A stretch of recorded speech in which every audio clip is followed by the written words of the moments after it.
Hello everyone. आज से हमारी हिंदी की क्लास स्टार्ट हो रही है। अगर हम बात करें इस क्लास की तो यह क्लास आपके यूपी पुलिस कांस्टेबल और यूपीएसआई के लिए है और जिस वनडे एग्जाम में आपकी हिंदी आती है उसके लिए भी काफ़ी सफिशियंट रहेगी। तो आज का हमारा टॉपिक होने वाला है वर्णमाला। लेकिन वर्णमाला को पढ़ने से पहले हिंदी के बारे में थोड़ी हम सामान्य जानकारी ले लेते हैं। अगर आपसे पूछे कि हिंदी किस भाषा का शब्द है तो हिंदी आपके फारसी भाषा का शब्द है।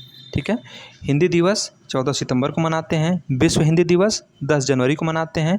अंतर्राष्ट्रीय मातृभाषा दिवस 21 फरवरी को मनाते हैं। और मोस्ट इम्पॉर्टेंट क्वेश्चन है कि भारतीय संविधान में हिंदी को मान्यता कब मिली थी तो 14 सितंबर 1949 को मिली थी। इसीलिए हम 14 सितंबर को हिंदी दिवस मनाते हैं। ठीक है। तो हिंदी किस भाषा का शब्द है? फारसी भाषा का शब्द है। हिंदी दिवस 14 सितंबर को मनाते हैं। विश्व हिंदी दिवस 10 जनवरी को मनाते हैं। अंतर्राष्ट्रीय मातृभाषा दिवस 21 फरवरी को मनाते हैं। और भारतीय संविधान में हिंदी को मान्यता 14 सितंबर 1949 को मिली थी। चलिए आते हैं सीधे अपने टॉपिक पे, जो कि आज का हमारा टॉपिक होने वाला है वर्णमाला। अगर हम वर्णमाला की बात करें तो वर्णमाला के अंतर्गत आपके स्वर भी आते हैं और व्यंजन भी आते हैं। ठीक है। तो स्वरों को हम अच कहते हैं और व्यंजन को हल कहते हैं। ठीक है। अब बात करते हैं इसके परिभाषा की। तो वर्णमाला जो है वो दो शब्दों अर्थात वर्ण प्लस माला के योग से मिलकर बनी है। मतलब जहाँ पे वर्ण का अर्थ होता है ध्वनि और माला का अर्थ समुदाय होता है। मतलब वर्णमाला जो है वो दो शब्दों से मिलकर मतलब वर्ण प्लस माला के योग से मिलकर बनी है, जहाँ पे वर्ण का अर्थ ध्वनि होता है और माला का अर्थ समुदाय होता है। अगर एक लाइन में इसके परिभाषा की बात करें तो वर्णों के समुदाय को वर्णमाला कहते हैं। ठीक है। मोस्ट इंपॉर्टेंट क्वेश्चन, अगर पूछे आपसे कि भाषा की सबसे छोटी लिखित इकाई क्या है तो वर्ण होती है। ठीक है। क्या होती है? वर्ण होती है। लेकिन भाषा की सबसे छोटी मौखिक इकाई तो ध्वनि होती है। ठीक है। तो भाषा की सबसे छोटी लिखित इकाई वर्ण और भाषा की सबसे छोटी मौखिक इकाई ध्वनि होती है। पूछे आपसे कि वर्तमान लेखन के आधार पर वर्णों की संख्या कितनी है तो 53 है। मतलब पहले 52 हुआ करते थे वर्ण, अब आपके 53 हो गए। मतलब एक बढ़ गया है, जिसे हम विशिष्ट व्यंजन के नाम से जानते हैं। ठीक है। चलिए आगे चलते हैं। अब 53 वर्ण हमारे कौन कौन से होते हैं ध्यान दीजिएगा। 11 तो हमारे स्वर होते हैं, 25 स्पर्श व्यंजन होते हैं, 4 आपके ऊष्म व्यंजन होते हैं, 4 अंतस्थ व्यंजन होते हैं और 4 आपके संयुक्त व्यंजन होते हैं। 2 द्विगुण व्यंजन होते हैं, 2 अयोगवाह होते हैं और 1 विशिष्ट व्यंजन जो इस बार जुड़ा है। ठीक है। तो टोटल हमारे कितने हो गए? 53। इनकी चर्चा हम डिटेल में आगे करेंगे। तो स्वर हमारे 11 होते हैं। ठीक है। पूछे स्पर्श व्यंजनों की संख्या 25 होती है। ऊष्म व्यंजन 4 होते हैं, अंतस्थ व्यंजन 4 होते हैं, संयुक्त व्यंजन 4 होते हैं, द्विगुण 2 होते हैं, अयोगवाह 2 होते हैं। अयोगवाह में आपके अंग और अह दोनों आते हैं। ठीक है। तो अयोगवाह 2 होते हैं और विशिष्ट व्यंजन 1 होता है। चलिए आगे हम बात करते हैं कामता प्रसाद गुरु के अनुसार।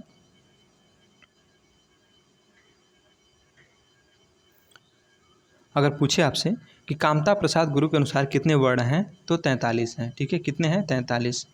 अगर पूछे आपसे कि उच्चारण के आधार पर वर्णों की संख्या तो 45। ठीक है। तो कामता प्रसाद गुरु के अनुसार कितने वर्ण हैं? 43। उच्चारण के आधार पर 45 हैं। चलिए अब हम बात करते हैं स्वर की। ठीक है। जिसे हम अच के नाम से भी जानते हैं। स्वर कहते किसे हैं इसकी परिभाषा देखते हैं। देखिए, जिन वर्णों का उच्चारण स्वतंत्र रूप से होता है। कैसे होता है? स्वतंत्र रूप से होता है। मतलब ये किसी पर डिपेंड नहीं होते हैं, ये फ्री होते हैं, ये स्वतंत्र होते हैं, इन्हें हम स्वर कहते हैं। तो जिन वर्णों का उच्चारण स्वतंत्र रूप से होता है उन्हें स्वर कहते हैं। अब पूछे इनकी संख्या, तो इनकी संख्या 13 होती है। कितनी होती है? 13 होती है। ठीक है। कौन कौन से होते हैं? देखिए, अ, आ, छोटी, बड़ी, छोटाऊ, बड़ाऊ, ऋषि, एड़ी, ऐनक, ओखली, औरत, अंगूर और अ। टोटल कितने हो गए? 13। तो पूछे आपसे कि स्वर किन्हें कहते हैं तो जिन वर्णों का उच्चारण स्वतंत्र रूप से होता है, अर्थात ये स्वतंत्र होते हैं, फ्री होते हैं, किसी दूसरे पर डिपेंड नहीं होते हैं, उन्हें हम स्वर कहते हैं। इनकी संख्या 13 होती है। कौन कौन से हैं? अ, आ, छोटी, बड़ी, छोटाऊ, बड़ाऊ, ऋषि, एड़ी, ऐनक, ओखली, औरत, अंगूर और अ। ठीक है। चलिए अगर आपसे पूछ दे कि उच्चारण के आधार पर स्वर कितने हैं, ठीक है, तो उच्चारण के आधार पर स्वरों की संख्या 10 होती है। कितनी होती है? 10 होती है। ठीक है। चलिए आगे चलते हैं। स्वरों का वर्गीकरण।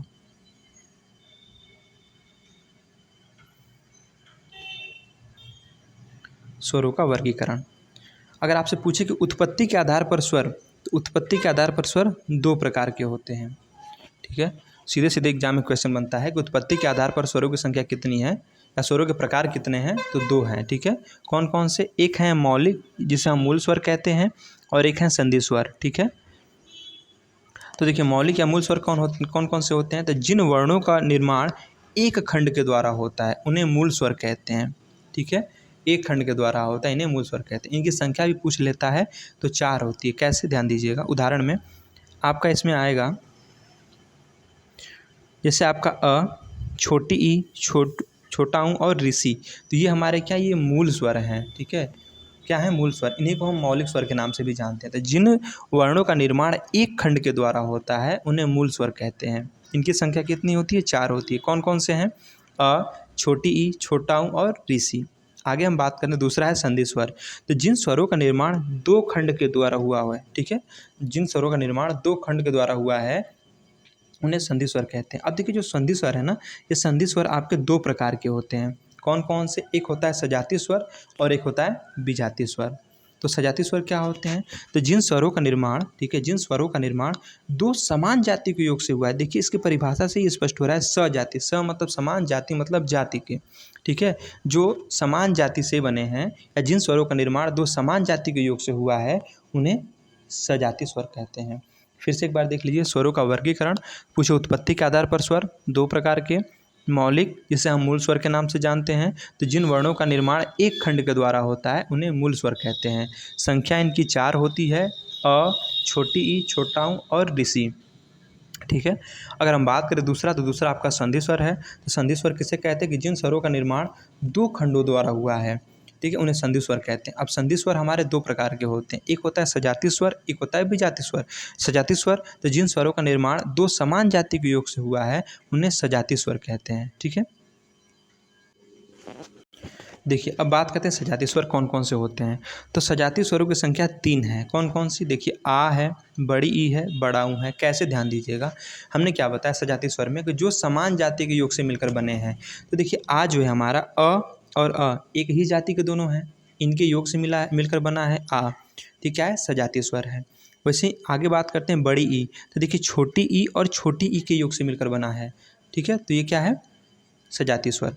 ऐसे हम बात करें बड़ा ऊ की, तो छोटा ऊ और छोटा ऊ ये दोनों एक ही जाति के तो हैं, तो क्या है? ये सजातीय स्वर है। ठीक है, इनकी संख्या 3। आगे हम बात करते हैं विजातीय स्वरों की। विजातीय, वि मतलब विभिन्न, जाति मतलब जाति के। तो जो स्वर विभिन्न जाति के योग से निर्मित होते हैं, ठीक है, जो स्वर विभिन्न जाति के योग से मिलकर बने हैं उन्हें हम विजातीय स्वर कहते हैं। पूछे कि इनकी संख्या कितनी है? तो विजातीय स्वरों की संख्या 4 है।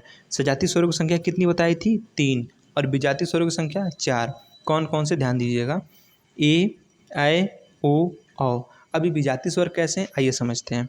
देखिए ए का जो निर्माण होता है वो अ प्लस छोटी ई के योग से मिलकर बना है। ठीक है, मतलब अ आपकी दूसरी जाति का है और छोटी ई दूसरी जाति का है, तो 2 अलग अलग जाति हो गई। ठीक है, तो ये क्या है? हमारे विजातीय स्वर हो गए। वैसे हम बात करते हैं ऐ की। ठीक है, तो इसमें देखिए अ और ए के योग से मिलकर बना है, तो अ जो है अलग जाति का है और ए जो है अलग जाति का है, तो दोनों अलग अलग जाति के योग से मिलकर बने, इसलिए विजातीय स्वर है। अब बात करते हैं ओ की, तो अ प्लस छोटा ऊ के योग से मिलकर बना है, तो अ भी अलग जाति का है, छोटा ऊ भी अलग जाति का है, तो दोनों क्या है? अलग अलग जाति, इसलिए विजातीय स्वर हुआ। औ की बात करते हैं, तो अ प्लस ओ के निर्माण से मतलब मिलके योग से हुआ है इनका निर्माण, तो ये क्या है? अलग अलग जाति के, इसलिए विजातीय स्वर हैं। तो विजातीय स्वर, तो जो स्वर विभिन्न जाति के योग से निर्मित होते हैं, ठीक है, उसे हम विजातीय स्वर कहते हैं। इनकी संख्या 4 होती है। कौन कौन से हैं?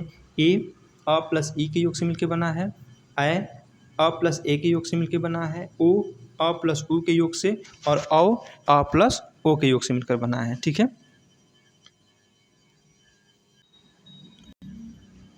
आगे चलते हैं। कह रहा है हिंदी में मात्रा के आधार पर स्वर। तो देखिए अगर पूछे आपसे कि हिंदी में मात्रा के आधार पर स्वर, अभी हमने व्युत्पत्ति के आधार पर बताया था। ठीक है, तो पीछे हमने आपको उत्पत्ति के आधार पर बताया 2 होते हैं, सजातीय और विजातीय। लेकिन अगर पूछे कि हिंदी में मात्रा के आधार पर, ठीक है, मात्रा के आधार पर, तो 3 प्रकार के होते हैं। ठीक है, कौन कौन से? एक है आपका लघु स्वर, एक है गुरु स्वर और एक होता है प्लूत स्वर। जो लघु स्वर होता है ना, इसे हम ह्रस्व स्वर के नाम से भी जानते हैं और इसी को हम एक मात्रिक स्वर भी कहते हैं। देखिए आपका अ, छोटी ई, छोटा ऊ और री, ये क्या है? एक मात्रिक, इनकी एक मात्रा होती है, इसको हम इसलिए इसको हम एक मात्रिक स्वर कहते हैं। ठीक है, आगे हम बात करते हैं गुरु स्वर। गुरु स्वर को हम दीर्घ स्वर के नाम से भी जानते हैं। दीर्घ का मतलब बड़ा ही होता है ना, इसे हम द्विमात्रिक स्वर भी कहते हैं। मतलब इस पे 2 मात्राएं होती हैं, जैसे आ हुआ, बड़ी ई, बड़ा ऊ, ए, ऐ, ओ और औ, इनकी 2 मात्रा होती है, इसलिए इसको हम द्विमात्रिक कहते हैं। तीसरा है प्लुत स्वर। प्लुत स्वर हमारा त्रिमात्रिक होता है, जैसे ओम, ठीक है, ये क्या है, त्रिमात्रिक स्वर है, या इसे हम प्लुत स्वर कहते हैं। चलिए इनकी अब डिटेल में हम चर्चा करते हैं। सबसे पहले हम पढ़ेंगे ह्रस्व स्वर को, जिसे हम लघु स्वर के नाम से भी जानते हैं। तो जिन स्वरों का उच्चारण करते समय कम समय लगता है, ध्यान दीजिएगा, कम समय लगता है, उन्हें हम ह्रस्व स्वर कहते हैं। पूछिए ह्रस्व स्वरों की संख्या कितनी होती है, तो 4 होती है। कौन कौन से? अ, छोटी ई, छोटा ऊ और ऋषि। इन्हें हम एक मात्रिक स्वर के नाम से भी जानते हैं, बताया था ऊपर ना, ठीक है। आगे चलते दीर्घ स्वर।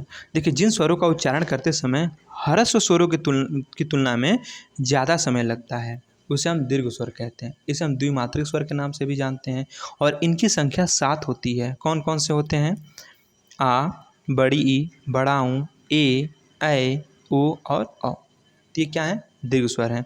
तीसरा है प्लुत स्वर। तो जिन स्वरों का उच्चारण करते समय ह्रस्व और दीर्घ दोनों की अपेक्षा अधिक समय लगता है, उसे प्लुत स्वर कहते हैं, जैसे ओम। तो ये क्या है?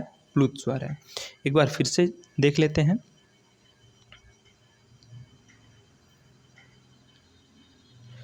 देखिए पहला हमारा है ह्रस्व स्वर, ठीक है, जिसे हम लघु स्वर के नाम से भी जानते हैं। तो जिन स्वरों का उच्चारण करते समय कम समय लगता है, उन्हें ह्रस्व स्वर कहते हैं। इनकी संख्या 4 होती है। कितनी होती है? 4 होती है। कौन कौन से होते हैं? अ, छोटी ई, छोटा ऊ और ऋषि। दूसरा है दीर्घ स्वर। तो जिन स्वरों का उच्चारण करते समय ह्रस्व स्वरों की अपेक्षा अधिक समय लगता है, और इनकी संख्या कितनी होती है? 7 होती है। कौन कौन से होते हैं? आ, बड़ी ई, बड़ा ऊ, ए, ऐ, ओ और औ, ठीक है। और तीसरा हमने बताया प्लुत स्वर। तो जिन स्वरों का उच्चारण करते समय ह्रस्व और दीर्घ दोनों की अपेक्षा अधिक समय लगता है, उसे हम प्लुत स्वर कहते हैं, जैसे ओम, ठीक है। ये क्या है? ये प्लुत स्वर है।